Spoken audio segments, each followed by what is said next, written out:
Hey, everybody. Welcome to Lunch Therapy.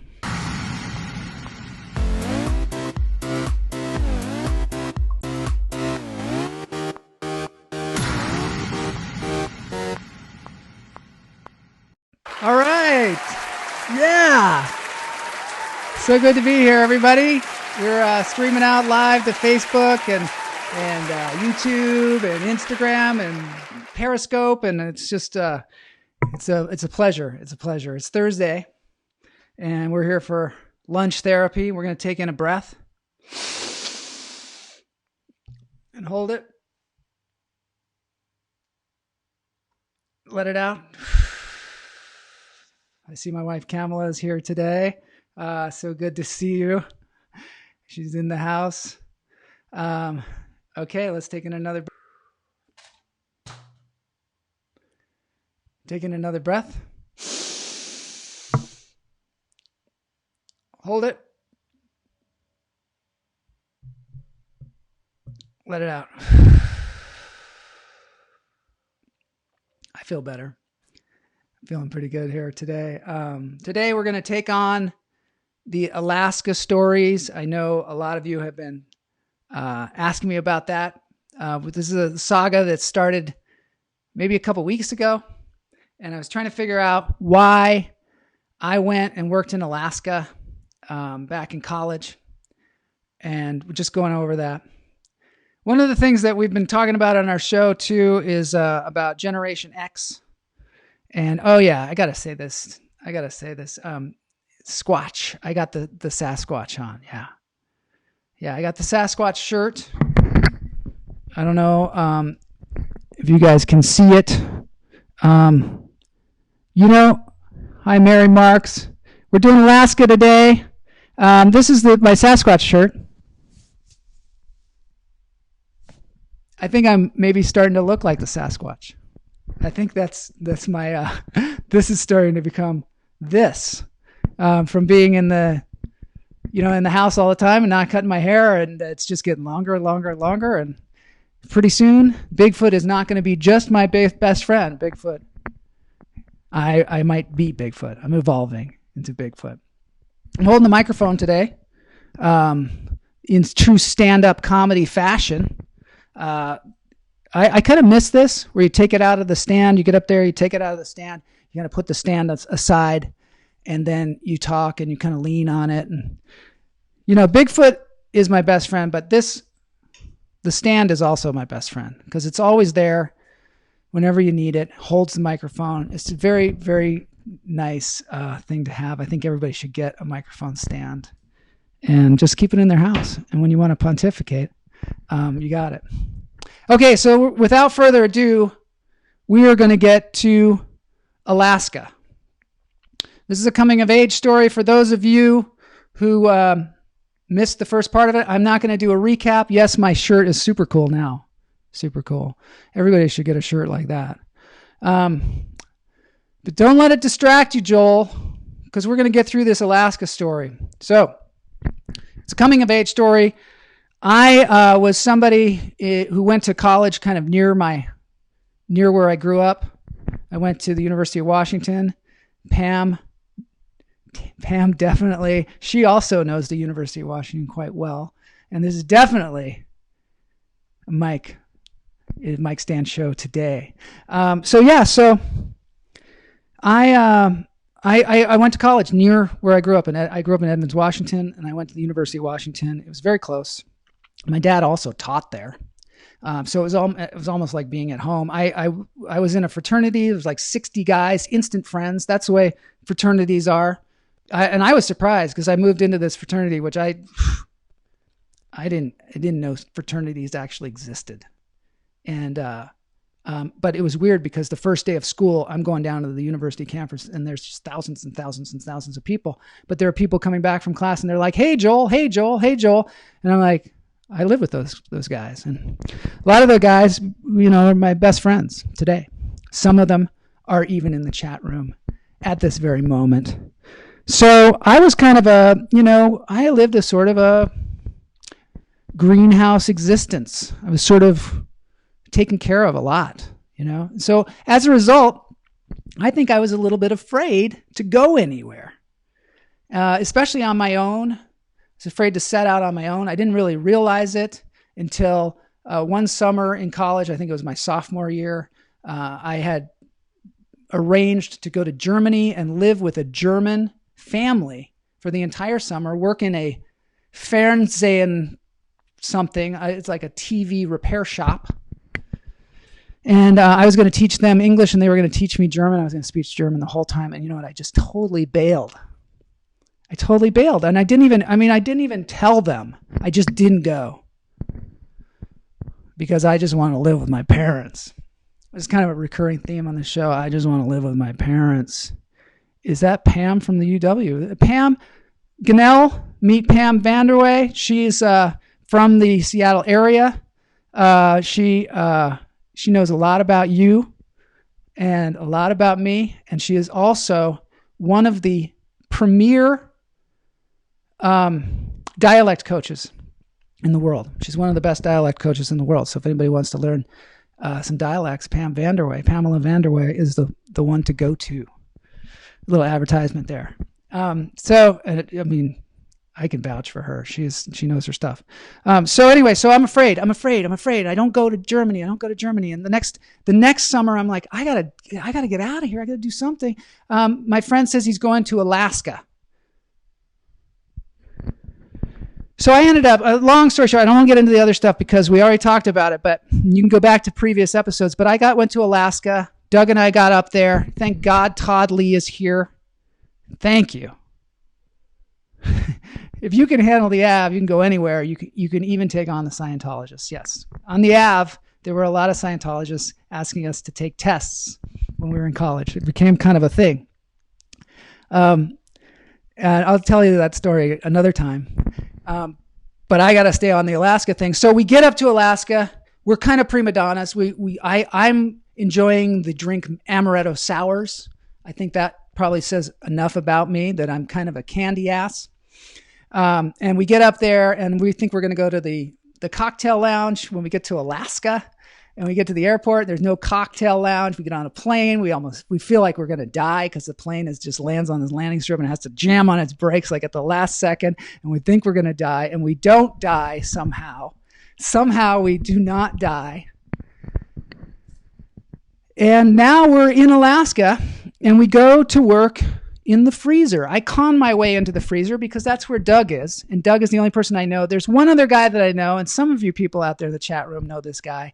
His name is Tom Collins. I don't know if you guys hang out with Tom Collins. Anybody sees Tom Collins these days? Yes, he is named after a drink.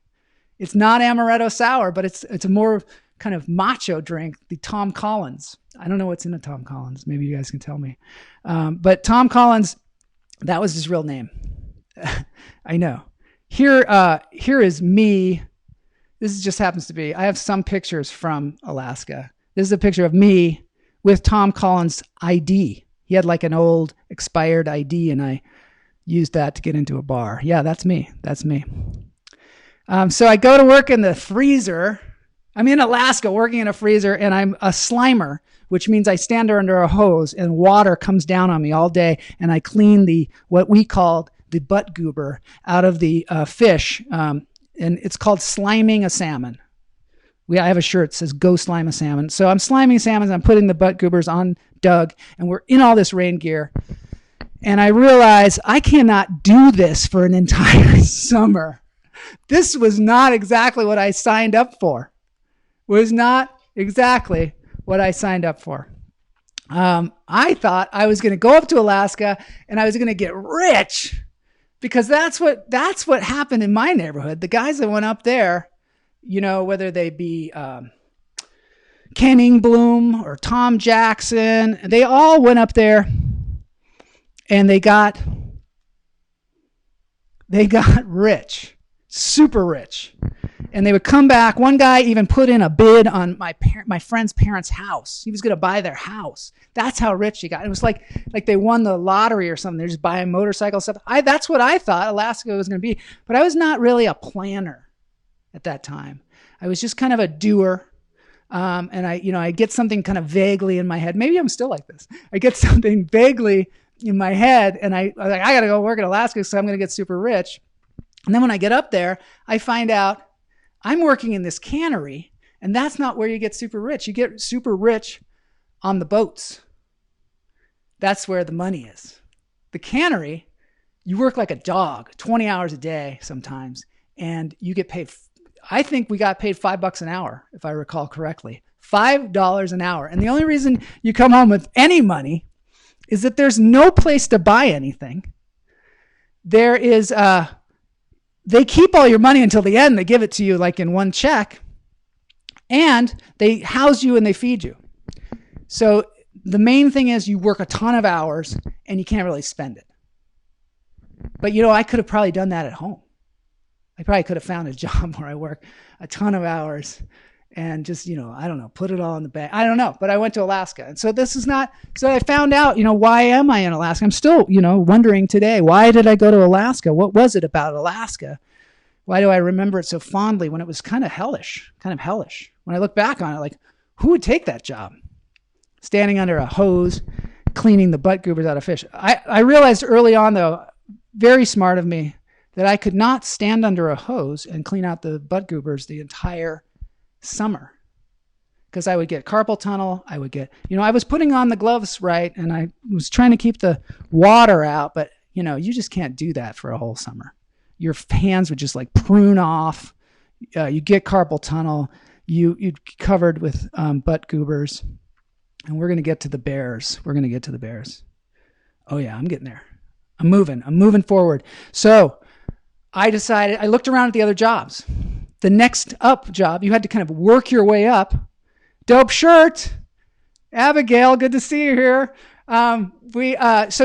So I decided, okay, what can I be? I can't be a butcher because those guys have been here for years. They sharpen their knives. They're super cool. They put their knife on their hair to see if it's sharp, because if it snags, it's sharp. They're real. Sometimes one guy, a fish came, it was alive, and he sliced it open. He put the heart right on the table.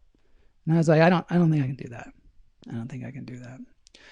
And so anyway, I couldn't, because you had to be some elite corps. Tom Collins, he was a butcher. Okay, what's the other job? There's a job that the header. He's at the very start. He takes the fish, he puts it in a guillotine, he presses a pedal, guillotine comes down, chops off the fish's head. Just over and over and over. And sometimes we had 30,000 fish come through this place. The technical term is shitload. When they said, hey, we got a shitload of fish, that was 30,000 fish. So this guy would do this 30,000 times, and eventually you're going to put your finger in there. You're going to hit the thing, your hand's going to come right off.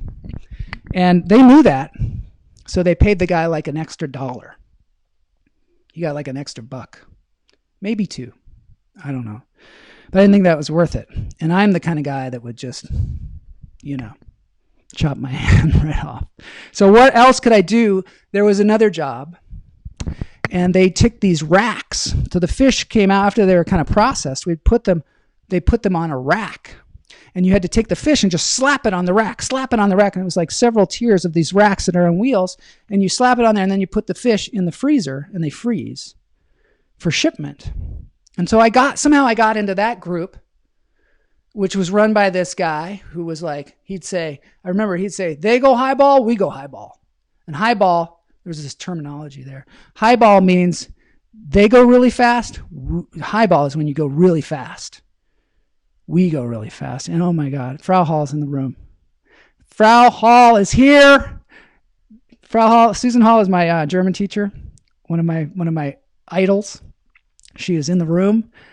She said, I slimed salmon at my hometown cannery when I was 16, but not 20 hours a day just for a summer job. See, I could have just gone to your hometown cannery. I could have done this at home. I didn't have to go to Alaska. But here I was in Alaska. So I started racking fish, but I was terrible at it. I was terrible at racking fish. I don't know why. You have to take the fish and you have to slap it on the rack in a particular way so it sticks.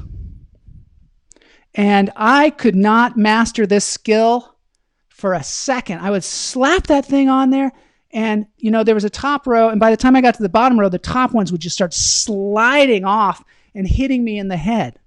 Just sliding off. And the other guys just thought that was hilarious. they just start laughing, and the big slimy fish, I mean, these are big salmon, come raining down on me. So I couldn't do that. And so one night I'm in my room, Doug and I, we're sleeping like 4 hours a night, maybe. And in Alaska too, it was like light all the time, which is another thing I didn't know.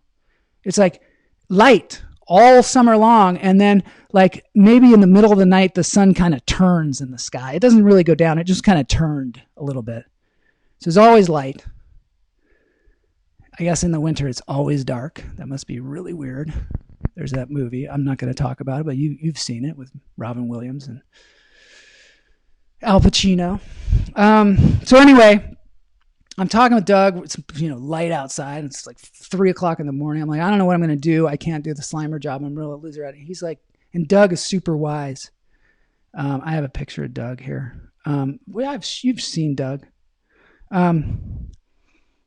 Here's me and Doug in the Slimer room, in the room where all the stuff goes down. Doug's digging it. You can tell he's just digging it. I'm back there, kind of digging it, kind of trying to dig it. Not really, though. Doug was like made for this stuff. And Doug's, in his infinite wisdom, says to me, Joel, you're a smart guy. He used to call me smart guy. Hey, smart guy.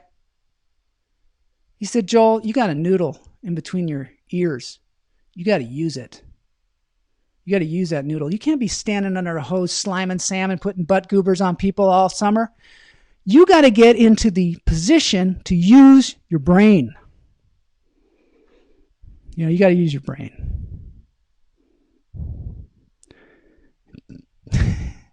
So he said, you got to be a scaler. You got to be a scaler. And I was like, a scaler? What's a scaler? I didn't even know what a scaler was. And he says, at the end of the processing line, the fish come out of the freezer. They go through this glazing thing. It's just sugar water or something to help it in the shipment. And then it comes out of the water, and you have to put it in the box.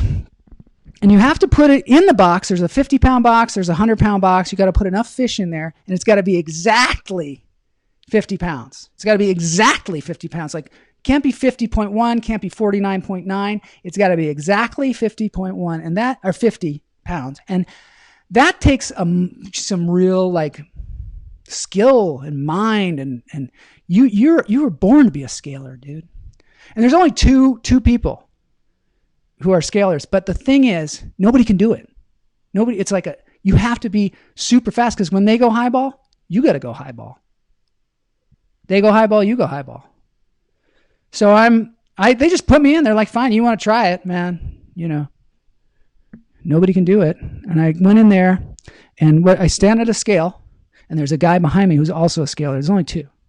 And this guy's name's Scott. He's from Montana. I don't know. He's like some kind of scaling savant or something. Scott and I became fast friends because I just started scaling, and I don't know. I had a weird knack for it.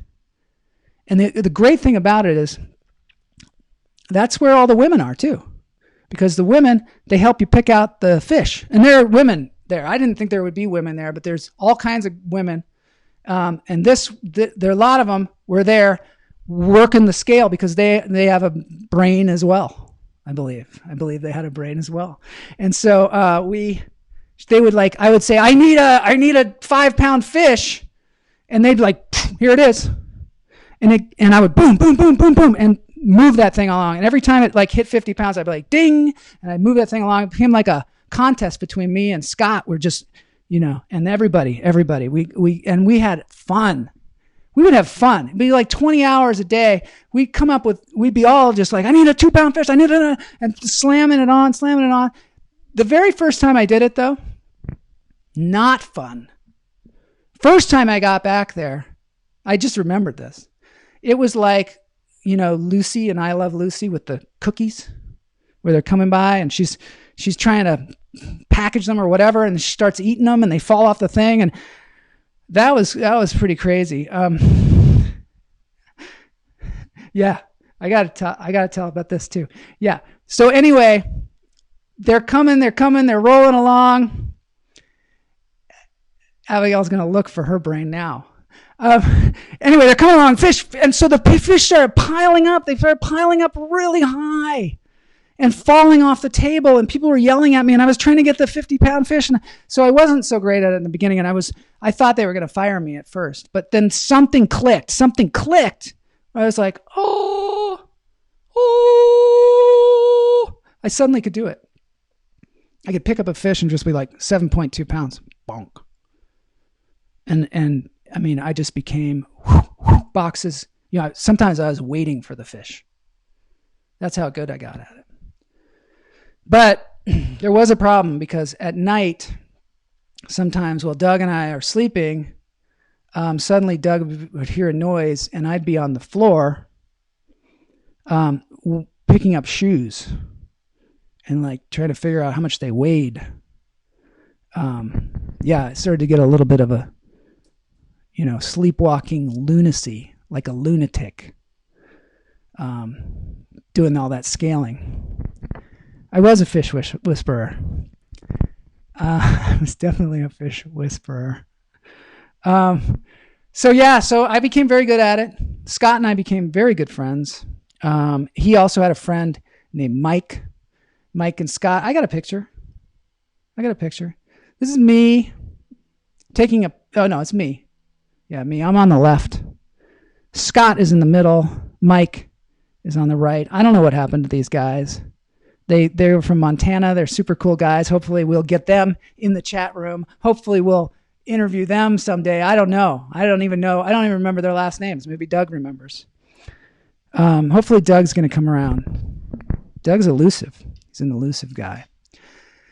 So we I found my calling really up there, and I found a kind of a new inner confidence. But there was an issue. One day I sat on the scale,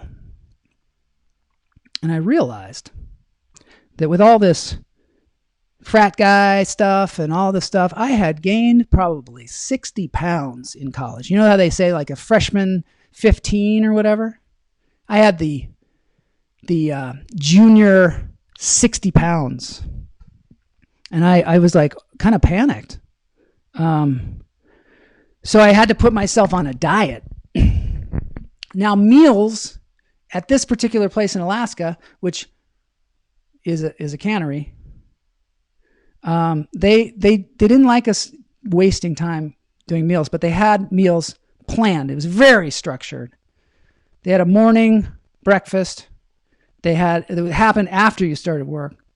And then they had like another one. They had these things called mug-ups. And the mug-ups were, I'm not sure where they were. They were like in between meals or something like that. Or there was one late at night, like at 10 or something like that. You go mug up and it would have like leftovers from dinner. And then they even had something called the midnight meal. Sometimes we'd, go eat a meal at midnight because we were going to go back to work. And that was breakfast. But the weird thing about it is we never ate salmon. You would think, in this cannery, we'd be eating salmon all the time. We'd be so sick of salmon. But none of us ever ate salmon. I think I ate salmon jerky once, but that was it. Never ate salmon. We just ate steak all the time. There was so much steak. I think that there was probably a ranch somewhere, a steer ranch somewhere where all they ate was salmon. Because all we ate was steak. But you know what? I made this decision that day when I sat on the scale and I was like, dude, you are like a whale. And and Doug said, geez, Joel, you've got the largest rain gear on and it's tight on you. I said, I'm going to lose this weight, right? And you know that feeling you get when you're just like, I'm going to do it. I'm going to do it. Yeah, I think that is true. Todd says the cooks, Mary, Thomas, Sean, they were all good for a good 20-pound weight gain at Sigma Nu. That's where we were. And I think, we'll talk about Mary another time because there's something about Mary. But so I was fat, right? And then Doug brought into the room this package of Oreos. That was one thing that he bought and he put it there.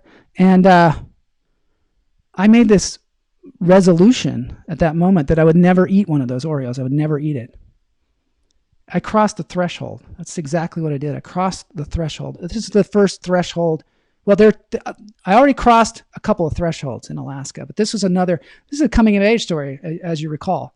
And so this was a threshold that I was like, all of a sudden, like, I can get in control of this. I can control this. I can control something in my life. So I said, I can control eating of these Oreos. And I'm not going to eat them. I'm not going to eat one. And Doug, I think, kind of got the vibe on that one too, because Doug didn't eat one either. Just like in solidarity. It wasn't like he needed to lose weight or anything.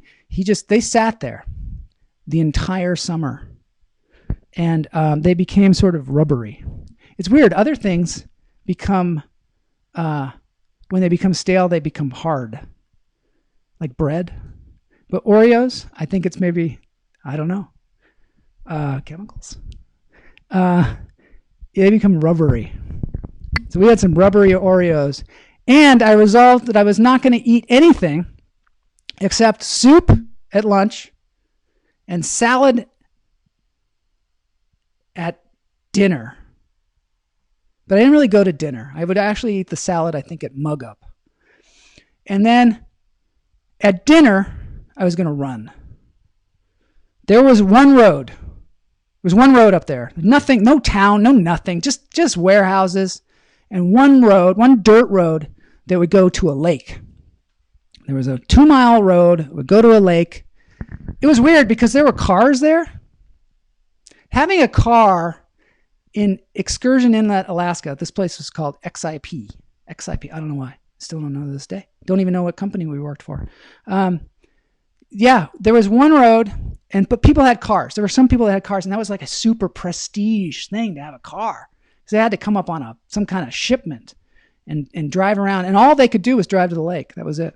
There was no other place to drive. There was a van. There was a car. I think I have a picture of the van. I know you guys want to see it. I know you do. I don't have it. Wow, that was a tease, wasn't it? So I would run to the lake at dinner. Just run there and run back. And I'm going to have to stop the story here because we're half an hour in. And this is going to take us too far. But I think that we may continue this tomorrow. I'm not sure. We're going to see.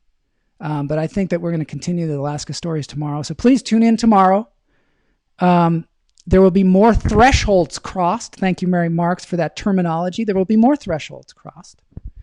There will be more adventure. There will be some life-threatening things that may happen. And also, for next week, everybody's got to watch Better Off Dead. And that Better Off Dead, the movie Better Off Dead, I think it's available on YouTube for free now. It stars John Cusack. It's a classic film. Hopefully, maybe Frau Hall can watch it as well. Because next week, there is going to be a test. And Ganell is saying, but will we get a modem? I don't know, Ganell. I don't know, man. Yesterday, we talked a lot about modems, and Facebook made me take it down. I don't know why. I think it was because I played Kraftwerk at the end, which was worth it, I think. So they were like, there's some kind of copyright infringement, so you got to take it. And I just, I'm not going to argue. So I just took it down. So if anybody's looking for yesterday's episode on modems, go to YouTube. Please, guys, go to YouTube and subscribe to my YouTube channel so that I can be one of the cool kids, because I am definitely not. So thanks for joining us. I wore my Sasquatch shirt for you, and I had a really good time today. I hope you guys did too. We're gonna roll on out with some music here by this band. They are called The Running Mates. And you know what? I emailed them and asked them for permission to play their song. So they're going to play some Landslide from Fleetwood Mac. And I'm going to roll on out of that and enjoy the music. And we will see you tomorrow on Lunch Therapy.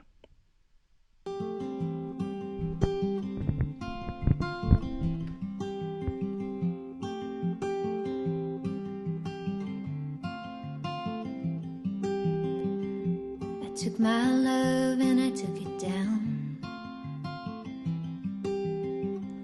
I climbed the mountain and I turned around, and I saw my reflection in the snow-covered hills, till the landslide brought me down. Oh, mirror in the sky, what is love? Can the child within my heart rise above? Can I sail through the changing ocean tides? Can I handle the seasons of my life? I don't know.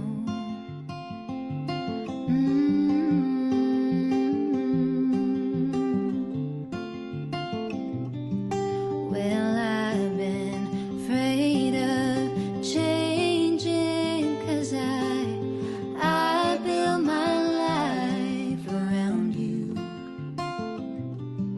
But time makes you bolder, children get older, I'm getting older too. So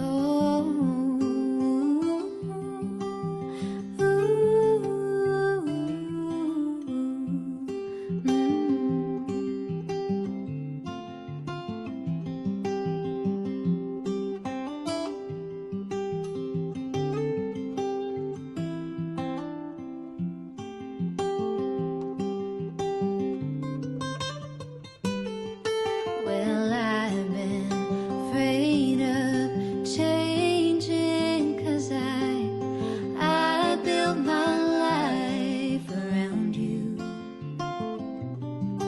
But time makes you bolder, children get older, I'm getting older too. So take this love and take it down. If you climb a mountain, then you turn around, and if you see my reflection in the snow-covered hills, well, the landslide will bring you down. And if you see my reflection in the snow-covered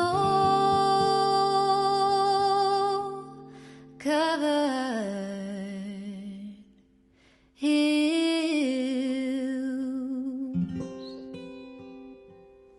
well, maybe a landslide will bring it down, down, down. A landslide will bring it down.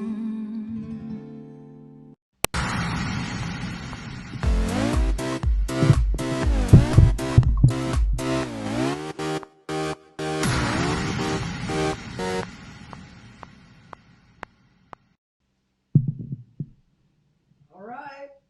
See you all tomorrow.